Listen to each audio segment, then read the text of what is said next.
sejam muito bem-vindos à nossa aula de História da Semana. Aproveito para lembrá-los do nosso combinado. Organizem um local de estudos e vamos iniciar nossa aula e viajar no mundo da história, porque hoje nós vamos embarcar na história do Brasil. Preparados? Quem vai nos acompanhar nessa história de hoje é o Lito, personagem do nosso livro de História e Geografia. Ele nos acompanha desde o livro 1 e adora investigar mistérios, conhecer novos lugares e ler as mais variadas histórias. E a nossa aula de hoje tem muito em comum com novos lugares e histórias. Bora lá? Na unidade 2 do nosso livro, nós vamos falar sobre os diferentes lugares. O que vocês sabem sobre o espaço rural e sobre o espaço urbano? Sabia que esses lugares se organizam de diversas formas e que eles têm muita história para contar?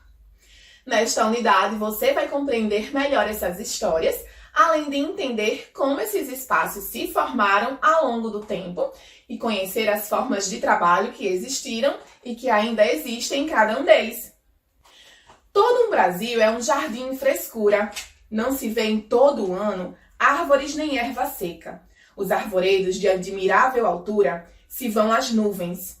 Muitos dão bons frutos e o que lhes dá graça é que há neles muitos passarinhos de grande formosura e variedade. Os bosques são tão frescos que os lindos e artificiais de Portugal ficam muito abaixo. Esse é um trecho de uma carta de José de Anchieta, o relato de um padre escrito no ano de 1585. E vocês vão descobrir o porquê de estarmos falando desse padre na nossa aula de hoje. A nossa história começa há muito tempo atrás, quando os portugueses estavam navegando com o intuito de chegar até as Índias para comercializar especiarias. Durante essas navegações, eles desviaram a rota e acabaram chegando em uma terra que hoje é o Brasil. Quando chegaram, eles perceberam que não haviam chegado às Índias, mas descoberto uma terra desconhecida. Quando chegaram aqui, não existiam construções nem nada disso que conhecemos hoje em dia. Só havia vegetação. Muitas árvores, muitos pássaros, tudo aqui era natural e lindo. Quando perceberam as riquezas que as novas terras ofereciam, eles pensaram logo em ganhar dinheiro com tudo que pudessem extrair. Então, começaram a explorar essa nova terra. O que é explorar? Explorar é conhecer, descobrir. Então, eles começaram a procurar coisas que eles pudessem mandar para Portugal para que pudessem ter lucros. Quando os portugueses chegaram aqui, existia muita riqueza e vegetação, mas eles não estavam sozinhos. Aqui já existiam os índios. E quando os portugueses exploravam essa nova terra, eles acabaram descobrindo algo muito valioso, que era uma árvore. Essa árvore se chama pau-brasil. Essa árvore tem um material de que Portugal queria muito, pois da sua madeira produziam-se móveis e dela também era extraída uma coloração avermelhada, que servia para tingir tecidos. Pensando no lucro, no dinheiro, os portugueses começaram a explorar essa árvore, ou seja, eles extraíam, tiravam essa madeira, essa árvore e enviavam ela para Portugal. Quem fazia esse trabalho pesado de cortar e transportar para as embarcações eram os indígenas. Alguns eram obrigados, outros recebiam pagamentos, que conhecemos como escambo. Lembram dessa palavrinha? Que o André falou para vocês sobre ela na aula de matemática.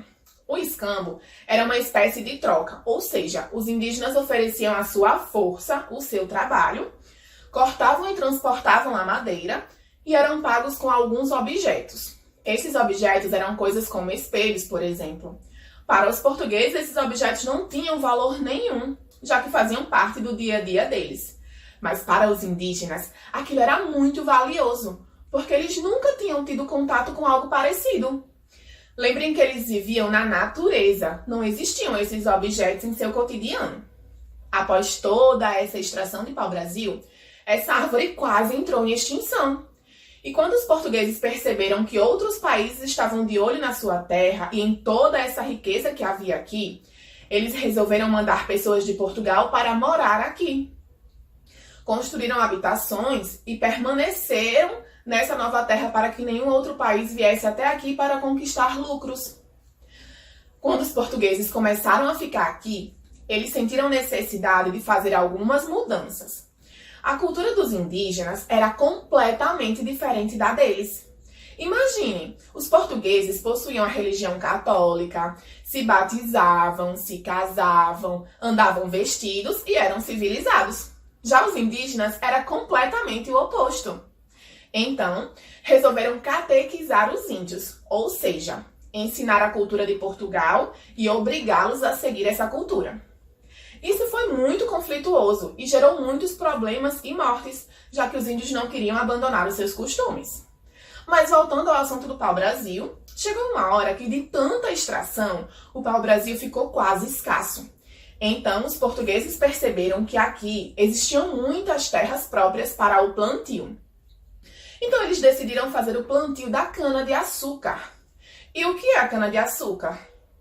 A cana-de-açúcar é uma planta que a partir dela se faz o açúcar e outros produtos. Mas vamos focar só na produção do açúcar. Essas plantações eram feitas em grandes fazendas. E nessas fazendas havia certa organização. Chamamos essas fazendas de cana-de-açúcar de engenho. Quando os portugueses perceberam que os índios não dariam certo para o trabalho com o plantio da cana-de-açúcar e a produção do açúcar, foram trazidos para cá os escravos, vindos de várias partes da África. Esses escravos vinham em navios chamados de tumbeiros. Muitos deles morriam durante a viagem. Os navios não tinham higiene e os escravos que morriam eram jogados no mar. Quando chegavam aqui, os escravos eram vendidos e levados para os engenhos para que pudessem fazer todo o trabalho. Lembrem que os escravos não recebiam pagamento. Trabalhavam duro, recebiam alimento que não era em quantidade suficiente e ainda eram sujeitos a castigos físicos. Era bem difícil. Ainda falando sobre os engenhos, eles eram organizados da seguinte forma. Existia a casa grande, que era o local onde morava o dono do engenho e a sua família. A capela, que era a igreja localizada na fazenda. O engenho, que era onde era produzido o açúcar. A plantação de cana-de-açúcar e a senzala, que era onde ficavam os escravos. Então, esse cultivo da cana-de-açúcar e a produção de açúcar gerou muito lucro para Portugal. E foi o segundo grande lucro que Portugal teve com o Brasil. O terceiro grande lucro foi com a produção do café, mas nós vamos ver mais à frente.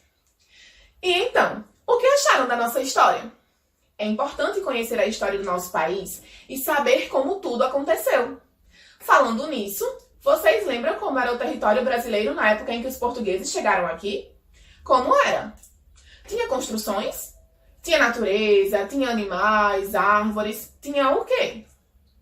E sobre o pau-brasil? Por que essa árvore foi tão explorada pelos portugueses?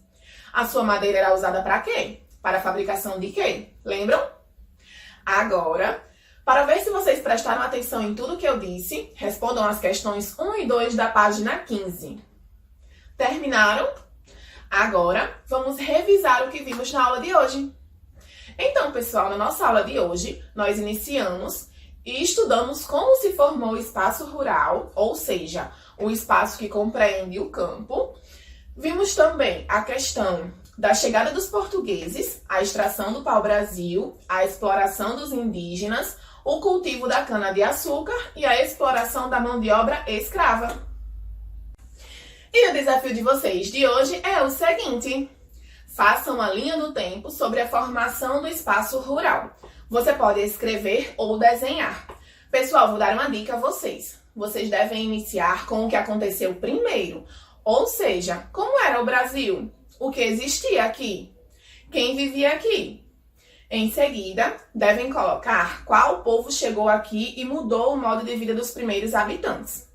Quais foram as primeiras atividades lucrativas e por aí em diante. Vocês podem desenhar a atividade e também escrever. Então, pessoal, essa atividade é muito importante para que vocês percebam como se deu a formação do espaço rural brasileiro e quais acontecimentos marcaram a história do Brasil.